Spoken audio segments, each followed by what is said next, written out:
guys, di video kali ini saya Daniela Natasha dengan NPM 1951060, salah satu mahasiswi Universitas Internasional Batam, akan menyampaikan resume proses penyusunan Undang-Undang Nomor 17 Tahun 2012 tentang Perkoperasian hingga adanya pembatalan undang-undang tersebut melalui putusan Mahkamah Konstitusi Nomor 28/PUU 11/2013. Pembuatan video ini sebagai salah satu penugasan ujian akhir semester mata kuliah perancangan perundang-undangan. Jadi tanpa berlama-lama lagi, langsung aja kita mulai videonya sekarang. Sebelum kita mulai pada proses penyusunan Undang-Undang Nomor 17 Tahun 2012 tentang Perkoperasian, kita tentunya perlu mengetahui lebih dulu apa sih latar belakang pembentukan Undang-Undang Nomor 17 Tahun 2012 tersebut.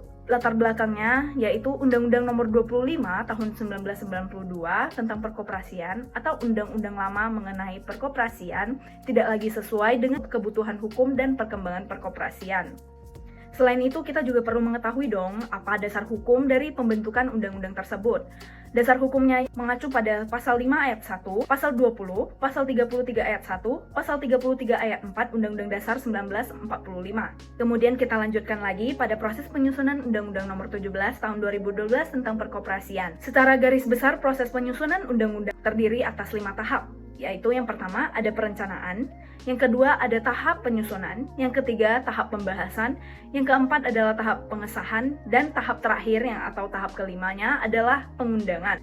Pada tahap perencanaan ini, ada suatu badan legislasi yang akan menyusun program legislasi nasional atau yang biasanya disebut sebagai prolegnas di lingkungan DPR. Kemudian, badan legislasi akan berkoordinasi dengan DPD dan Menteri Hukum dan Hak Asasi Manusia untuk menyusun dan menetapkan program legislasi nasional tersebut. Terbentuknya program legislasi untuk jangka menengah yaitu selama 5 tahun terhitung sejak 2010 sampai 2014 ditetapkan oleh DPR dengan pemerintah sebagaimana dalam keputusan DPR RI nomor 41A/DPR-1/2009 sampai 2010 tentang penetapan prolegnas tahun 2010 sampai 2014. Kemudian kita lanjutkan pada tahap kedua yaitu tahap penyusunan.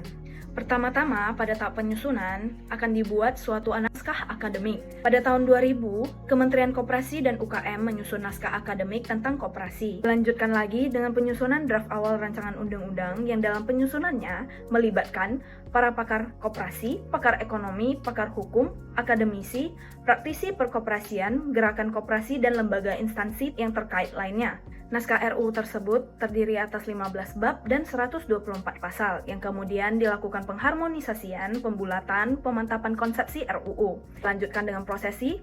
Rancangan undang-undang tersebut diajukan oleh pemerintah kepada DPR berdasarkan Surat Presiden nomor R69/09/2010 perihal RUU tentang koperasi. Kemudian, pada rapat paripurna tertanggal 18 Oktober 2012, DPR RI menyetujui RUU tentang perkoperasian. RUU yang tadinya telah disetujui oleh DPR, kemudian akan dibahas. Dalam pembahasan tersebut, Presiden menunjuk Menteri untuk membahas RUU bersama dengan DPR. Pada tahap ketiga yaitu pembahasan. Pada tahap pembahasan terdiri atas 2 tahap, yaitu pembicaraan tingkat pertama dan pembicaraan tingkat kedua. Pada pembicaraan tingkat pertama dilakukan oleh DPR dan Menteri yang ditunjuk oleh Presiden. Dan pada pembicaraan tingkat kedua, pengambilan keputusan dalam rapat paripurna. Memasuki proses keempat yaitu pengesahan. Di sini RUU disampaikan dari pimpinan DPR kepada Presiden untuk pengesahan. Pengesahan RUU tersebut terjadi pada tanggal 29 Oktober 2012. Masuk lagi pada tahap kelima, yaitu tahap pengundangan. RUU tersebut diundangkan dalam Lembaga Negara Republik Indonesia pada tanggal 30 Oktober 2012. Kemudian sekarang kita kenal dengan Undang-Undang Nomor 17 Tahun 2012 tentang Perkoperasian. Selanjutnya kita akan membahas mengenai pembatalan Undang-Undang Nomor 17 Tahun 2012 melalui putusan Mahkamah Konstitusi Nomor 28/PUU 11/2013. Undang-Undang tentang Perkoperasian ini dibatalkan oleh Mahkamah Konstitusi. Jadi, apa sih yang melatar belakangi pembatalan undang-undang tersebut? Yang melatar belakangi adanya pembatalan Undang-Undang Nomor 17 Tahun 2012 tentang Perkoperasian yaitu adanya permohonan peninjauan kembali yang diajukan oleh Gabungan Koperasi Pegawai Republik Indonesia atau GPRI, Provinsi Jawa Timur, Pusat Koperasi Unit Desa atau Puskot Jawa Timur, dan Pusat Koperasi Wanita Jawa Timur atau Puskowanjati, Pusat Koperasi An-Nisa Jawa Timur, Pusat Koperasi Bueka Asakinah Jawa Timur, Gabungan Koperasi Susu Indonesia, Agung Haryono, dan Mulyono.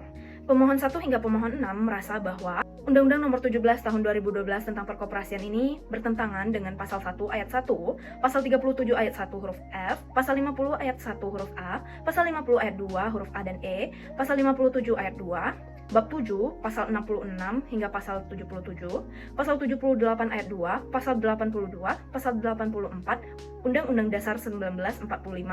Kemudian pemohon ke-7 dan pemohon ke-8 rasa bahwa Undang-Undang Nomor 17 Tahun 2012 tentang Perkoperasian bertentangan dengan Pasal 50 Ayat 1 huruf A Undang-Undang Dasar 1945, yang kemudian Pasal 56 Ayat 1 Undang-Undang Perkoperasian ini juga bertentangan dengan Pasal 28C Ayat 2 Undang-Undang Dasar 1945, bertentangan juga dengan Pasal 33 Ayat 1 Undang-Undang Dasar 1945, dan yang kemudian lagi Pasal 50 Ayat 2 huruf E Undang-Undang Perkoperasian bertentangan dengan Pasal 33 Ayat 1 Undang-Undang Dasar 1945, dan Pasal 55 Ayat 1 Undang-Undang Perkoperasian bertentangan dengan Pasal 33 Ayat 1 Undang-Undang Dasar 1945, Pasal 67 Ayat 1 Undang-Undang Perkoperasian bertentangan dengan Pasal 28H Ayat 4 Undang-Undang Dasar 1945, Pasal 70 Ayat 2 huruf D Undang-Undang Perkoperasian bertentangan dengan Pasal 28H Ayat 4, Pasal 78 Ayat 2 Undang-Undang Perkoperasian bertentangan dengan Pasal 28D Ayat 1 dan Pasal 33 Ayat 1 Undang-Undang Dasar 1945, Pasal 80 Undang-Undang Perkoperasian bertentangan dengan Pasal 28D Ayat 2, dan bertentangan juga dengan Pasal 82 Undang-Undang Dasar 1945, bertentangan dengan Pasal 83 Undang-Undang Dasar 1945, dan Pasal 84 Undang-Undang Perkoperasian bertentangan dengan Pasal 33 Ayat 4 Undang-Undang Dasar 1945. Jadi, inti permasalahan dari pasal-pasal yang telah dilakukan pengujian tersebut telah merugikan hak konstitusional para pemohon. Menurut para pemohon, ketentuan permodalan koperasi dalam menjalankan koperasinya tidak lagi mendasarkan pada asas kekeluargaan. Koperasi nantinya dijalankan dengan prinsip sebatas modal yang dikeluarkan, hingga unsur-unsur persaudaraan dan asas kekeluargaan tidak mungkin akan terwujud. Dan perlakuan yang tidak adil nantinya akan terjadi dengan adanya munculnya anggota pemegang mayoritas layaknya PT. Hal ini telah menimbulkan kekhawatiran, kecemasan terhadap para pemohon dalam memperoleh pekerjaan dan penghidupan yang layak, yang pada gilirannya dapat menimbulkan kesenjangan sosial yang berdampak pada pertumbuhan perekonomian yang berdasarkan atas asas kekeluargaan. Selain itu juga, menurut para pemohon, pengaturan modal koperasi ini merugikan karena membuka peluang intervensi pihak luar yang non-anggota, termasuk pemerintah dan pihak asing melalui permodalan. Modal koperasi ditetapkan berasal dari setoran pokok dan sertifikat modal koperasi, hibah termasuk dari pihak asing, modal penyertaan, modal pinjaman dan sumber lain.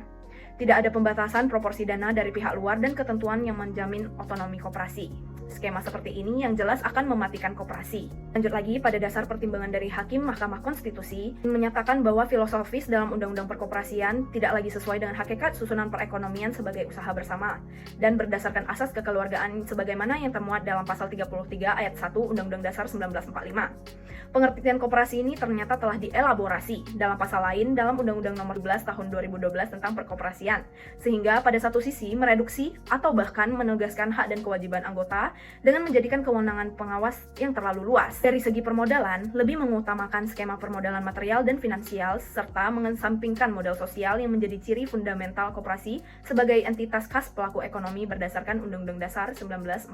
Di sisi lain, koperasi menjadi sama atau tidak ada bedanya jadinya dengan perseroan terbatas atau PT dan kehilangan roh konstitusionalnya sebagai entitas pelaku ekonomi khas bagi bangsa yang berfilosofi gotong royong. Pada sejatinya, Undang-Undang Perkoperasian ini secara regulasi seharusnya mengakomodir kebutuhan pelaku koperasi nasional sesuai dengan perkembangan zaman di era global seperti sekarang. Yang kita ketahui, undang-undang yang baru dibatalkan dan yang lama sudah tidak lagi relevan dengan perkembangan zaman, sehingga harus segera dibentuk suatu regulasi baru dalam dunia perkoperasian agar dapat menjadi payung hukum yang secara tegas mengakomodir kebutuhan koperasi nasional. Selain itu juga, Mahkamah Konstitusi menilai Pasal 1 Angka 1 Undang-Undang Perkoperasian yang menyebut koperasi sebagai badan hukum tidak mengandung pengertian substantif. Hal ini tidak sejalan dengan koperasi seperti yang dimaksud pada Pasal 33 Ayat 1 Undang-Undang 1945. Selain itu, MK menilai Pasal 1 Angka 1 Undang-Undang Perkoperasian yang menyebut bahwa koperasi sebagai badan hukum tidak mengandung pengertian substantif. Hal ini tidak sejalan dengan koperasi sebagaimana dimaksud pada Pasal 33 Ayat 1 Undang-Undang Dasar 1945.